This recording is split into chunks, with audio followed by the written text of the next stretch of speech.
Hi friends, कैसे हैं आप? आई होप आप अच्छे होंगे। आज हम टपका नामक एक हास्य कहानी को पढ़ेंगे।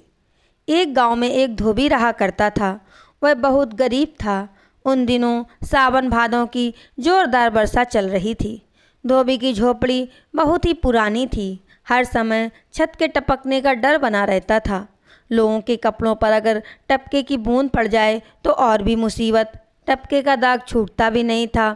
उस दिन बड़े जोरों की बारिश थी। धोबी धोबिन से कह रहा था, बड़े जोर की वर्षा हो रही है। मुझे इतना डर शेर का भी नहीं लगता है जितना टपके का है। धोबी ये बात कह ही रहा था, उसी समय बारिश के कारण रास्ता भटककर एक शेर उसकी झोपड़ी के पिछवाड़े आ खड़ा हुआ था। उसने जब धोबी की बात सुनी तो वह सोचने लगा, यह टपका तो मेरे से भी जोरदार है। धोबी को इतना डर मेरा नहीं है जितना कि टपके का है। उधर गांव के एक कुम्हार का गधा खो गया था। घनघोर अंधेरा था। हाथ को हाथ भी सुझाई नहीं दे रहा था। अपने गधे को खोजता हुआ वह झोपड़ी के पिछवाड़े आया। अंधेरे में उसका हाथ शेर पर पड़ा। वह सपने में भी नहीं सोच सकता था कि वहाँ शेर खड़ा है। उसने समझा कि उसका गधा ही खड़ा है। वह उस पर चढ़कर बैठा और उस पर डंडे बरसाने लगा। साथ ही कड़क कर बोला, गधे की औलाद, यहाँ छिपा खड़ा है। तेरी ऐसी हालत करूँगा कि जिंदगी भर याद रखेगा। इतना कहकर उसने शेर के कूल्हे पर 2-4 डंडे और जमा दिए। शेर ने सोचा, हो ना हो टपका आ गया है, अब तो मेरी खैर नहीं। वह सर पर दौड़ पड़ा। कुम्हार ने मन ही मन सोचा, यह गधा मेरे वाला तो है नहीं। वह तो मरियल सा था। यह कैसा हट्टा कट्टा है, बिजली के समान दौड़ता है। खूब हाथ लगा, मज़े आ गए। शेर जंगल की ओर दौड़े जा रहा था। अचानक बिजली चमकी। कुम्हार ने गौर से देखा उसे।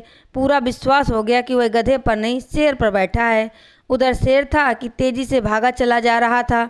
अजीब बात थी कि शेर कुम्हार से डर रहा था और कुम्हार शेर से। कुम्हार सोच रहा था कि उसकी जान कैसे बचे।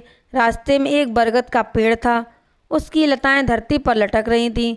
शेर जब बरगद के पेड़ के नीचे से गुजरा तो कुम्हार ने उचक कर डाली पकड़ ली। शेर को अपनी पीठ हल्की लगी तो उसे संतोष हुआ और वह अधिक वेग से भागा। वह सोच रहा था, कहीं टपका फिर से ना आ दबोचे। उधर कुम्हार ने सोचा कि वह छुप जाए बरगद की खो में। सो उसने बरगद की एक खोखली जगह खोजी और उसमें छुप कर बैठ गया। वह सोच रहा था, रात यहीं काट लूँ। शेर बरगद पर चढ़ नहीं सकता। सुबह तड़के घर चला जाऊंगा। उधर शेर था कि भागा जा रहा था। उसके दिल में टपके का भय बैठा हुआ था। आगे उसे बंदर मिला। शेर की इतनी बुरी दशा देखकर बंदर ने कहा, मामा मामा, क्या बात है, कहाँ भागे जा रहे हो? अरे बंदर, भाग ले, यदि अपनी जान बचानी है। जंगल में टपका आधमका है। शेर हाँफते हुए बोला, क्या बात करते हो मामा, टपके से डर गए? मैं तो टपके को बड़े ही चाव से खाता हूँ। बंदर हंस कर बोला। उसने सोचा, शेर टपके आम की बात कर रहा है।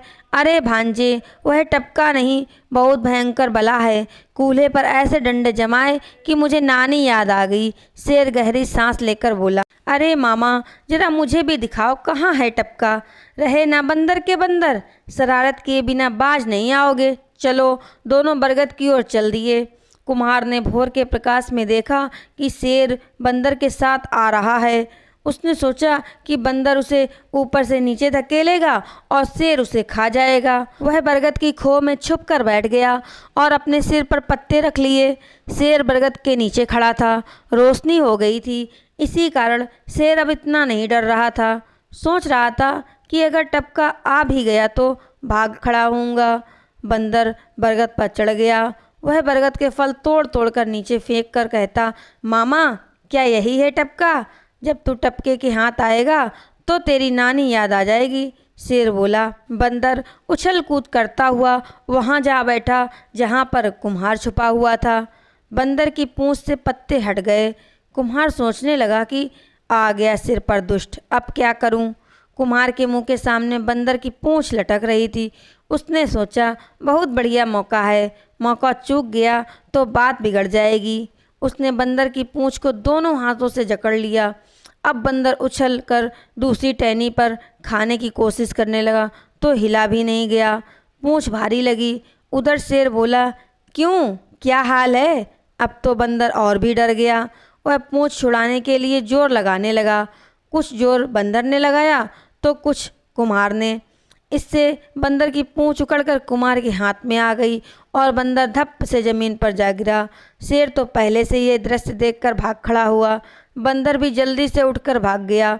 भागते भागते जब दोनों बहुत दूर निकल गए तब कहीं जाकर उन्होंने सांस ली। शेर बोला, क्यों भांजे, पा लिया काबू टपके पर? अरे मामा, कौन कहता कि वह टपका था, वह तो पूंछ उखाड़ था। कमबख्त ने मेरी पूंछ ही उखाड़ डाली। तुम्हारे तो कूल्हे पर केवल डंडे ही मारे थे। बंदर दर्द से करहाता हुआ बोला। इधर कुम्हार पेड़ से उतरा और गुनगुनाता हुआ घर की ओर चल दिया। वह सोच रहा था कि अब बिना अच्छी प्रकार पता लगाए वह कोई काम नहीं करेगा। फ्रेंड्स, आपको ये कहानी कैसी लगी प्लीज़ कमेंट में बताना और मेरे चैनल को लाइक शेयर एंड सब्सक्राइब करना। Bye bye friends.